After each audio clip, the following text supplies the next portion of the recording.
Ассаламу алейкум. Мабдаул қираат деген кітаптан, яғни бұл араб тілін үйрену бастауыш кітаптары. Осы кітаптан сабақ бастайтын боламыз, жеңіл-желпі түсіре береміз. Енді бұл кітаптың стилі де мүмкін неме шығар, ескі болуы мүмкін шығар, бірақ кейбір кісілер сұрап жатады, пайдалы болсын. Яғни әйтеуір араб тілін, яғни Құран түсіну үшін мүмкін болған кейбір сабақтарды түсіруге тырысамыз. Енді мына кітап ежелден біраз уақыттан бері оқытылып келіп жатыр. Егер оқып жатқан кісілер болса, пайдалы болсын сол кісілерге. Енді яғни бұдан басқа сарф және наху сабақтарын түсіретін боламыз алдағы уақытта тағы қосымша. Енді бұның бірінші сабағын бисмилля деп бастаймыз. Жалпы бұл кітаптың электрон түрі телеграм каналда тұр. Өздеріңіз алып алсаңыздар да болады. Сол жерден кітаптың артқы бетінде сөздік тұр. Яғни бірінші сабақтың сөздігі. Китабун кітап. Мистаратун сызғыш. Саббуратун тақта. Қаламун қаламун, яғни қалам. Курросун деген қалың дәптер, яғни дәптердің қалың түрі. Нәшшафатун, енді бұны кейбір кезде сорғыш парақ дейді, яғни сияны тағы басқа нәрселерді яғни тартып алатын, сорып алатын. Кейбір сөздер ескі болуы мүмкін. Енді мысалы мехбаратун деген сиясауыт, яғни хибрун деген сия болса, мехбаратун сол сияны құятын ыдыс, яғни сиясауыт. Ежелде мысалы ришатун деген қаламұш дейді. Бізде қауырсынмен жазатын еді ғой кітаптарды. Яғни сол сөздік қой. Енді бұл дәл қазіргі уақытта сіздерге мүмкін пайдасын бермеуі мүмкін, бұл сөз қолданыстан шыққан болуы мүмкін. Бірақ егер де сіз өздеріңізден алдыңғы классикалық кітапты оқыған кезде бұл сөздер кездесуі мүмкін, яғни ежелгі тарихтағы. Варақун кәдімгі парақ, беттің парақтары. Хәдә бұл әйна, қайда, мә не деп сұрақ қоятын, не. Хуз ал, хәти бер, яғни маған бер деген сияқты. Енді сөйлемді ақырын бастайды. Хәзә деген бізде не? Бұл деген сөз еді. Китабун кітап, яғни китап десеңіздер. Хәзә китап, немесе китабун деп аны оқи беріңіздер қазірге. Хәзихи деген сөз. Хәзә мужской род, біз не дейміз оны? Яғни ертек. Хәзихи женский род, яғни не әйел тегі. Хәзихи мистаратун, бұл сызғыш. Яғни біздің мына сөзіміз, яғни әйел тегі болғандықтан, мына хәзә деген сөз әйел тегін қолданылады бұл жерде. Яғни хәзә ертегі болса, хәзихи деген әйел.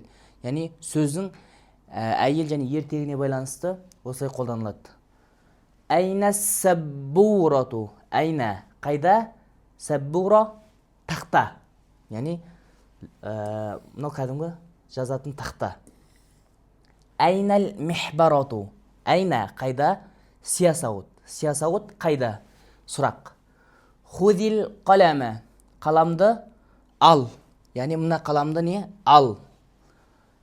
Хәтил курраса, яғни дәптерді немесе қалың дәптерді бер, сұрап жатырыз. Хәти.